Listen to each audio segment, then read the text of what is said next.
Hey everybody, it's Jason with Parallel Reality coming back with you here today to go over something that is very much like I didn't see that coming at all, did I? Or frankly, anybody else should have seen this coming a million miles away. So, it's from the National Pulse, written by Jake Welch, dated April 13th. I was about to say October for some reason.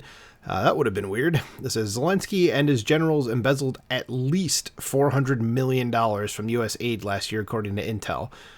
Again, didn't see that coming. So it's like the least surprising news of the week.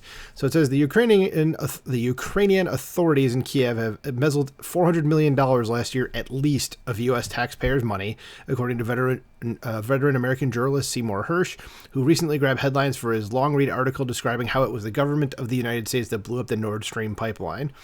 Now, a new Substack by Hersh reveals explosive details of how the U.S., U.K., and European taxpayer cash is being used to line the pockets of Ukrainian politicians, including President Zelensky and his allies. And we knew going into this that the Ukrainian politicos there, the elites, were corrupt. This has been happening for a long, long time.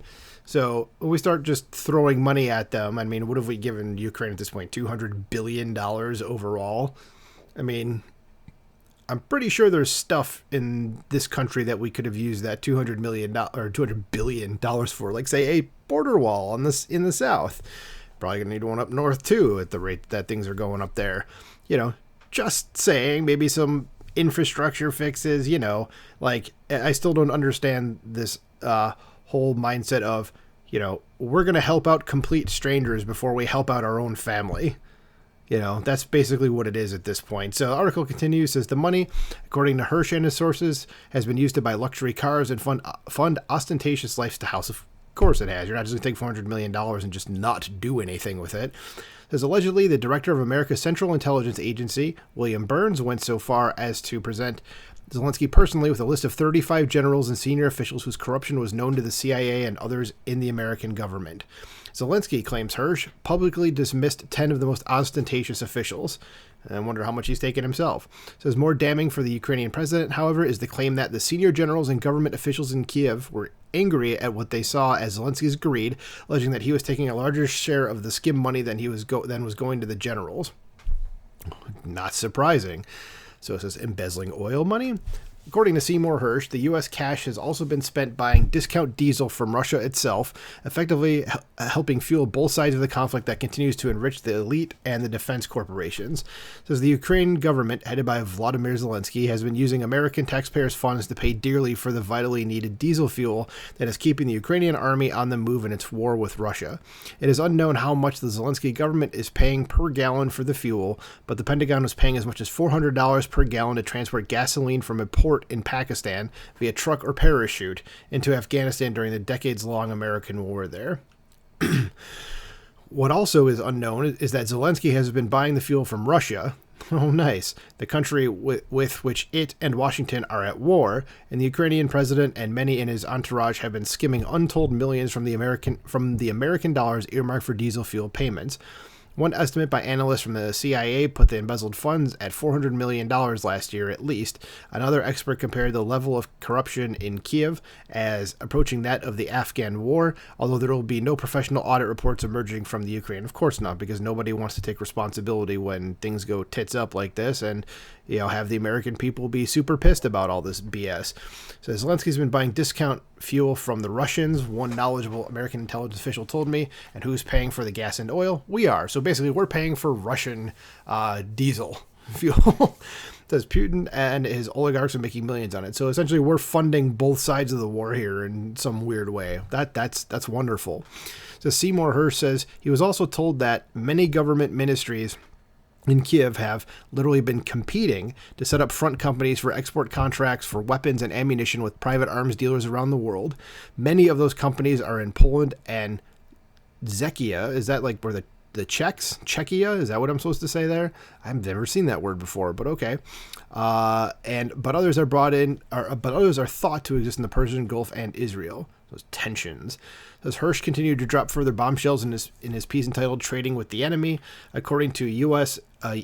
official speaking incognito with Hirsch, there is a total breakdown between the White House leadership and the intelligence community. Well, when your president has applesauce for brains, that's probably something that's going to happen. And when it's the least competent administration in the history of, at least since I've been alive, I should say in the history of anything, but since I've been alive, that's, again, probably something that's going to happen. It says this was caused by the government's decision to, as Hirsch previously claimed, destroy the Nord Stream pipelines, not North Stream, well, even though Nord and North mean the same thing. Destroy the Nord Stream pipelines as well as Secretary of State and as well as, let me try this again. Destroy the Nord Stream pipelines as well as the Secretary of State, Antony Blinken, and the National Security Advisor, Jake Sullivan, mismanaging the broader conflict. Of course they are. These guys had a history before this of not exactly being good at what they did, but hey, failing upwards and all, like everybody in that administration. According to the official, destroying the Nord Stream pipelines was never discussed or even known in advance by the community, and said the move was ordered by President Joe Biden. Response is, the Biden government is yet to admit that it played a part in the Nord Stream pipeline destruction and denied it from the moment the news broke.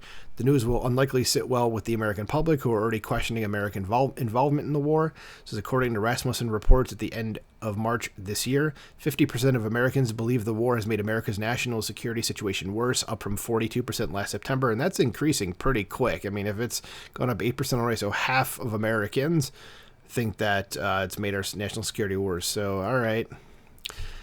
Good job, Biden. It says this attitude may also be reflected in the halls of Congress as, according to Hirsch, government is preparing for the war to be settled soon. While the White House lacks clarity on its policy in Ukraine, the Pentagon is somewhat optimistically preparing for an end to the conflict, and that is the end of the article. I'm not sure how I see it ending or ending soon. I mean, what's going to be the end to it? I mean, if you guys go and look at any sort of reports, like the real information there, Ukraine's getting his ass handed to it. And everything that we've been told has been a lie. The Russians are, and it was always going to be this, they are doing everything that our government has said that is not doing in terms of winning the war. They don't have anywhere near the casualties that were being said, and Ukraine does. So go look up the right information. You're going to find out very quickly that this is not going the way we've been told it is, and in my opinion, we just need to get the hell out of there. And I know people disagree with me. That's fine. You're totally allowed to do that. But seeing that it's like $400 million of our money has gone to just these guys doing whatever the hell they want to do with it, not actually fighting the war, like just buying stuff for themselves. I think it's time that we just kind of go shut this shit down and let's get back to actually taking care of our own people. What do you guys think about this? Let me know in the comments below. Like, share, subscribe. Talk to you soon. Bye.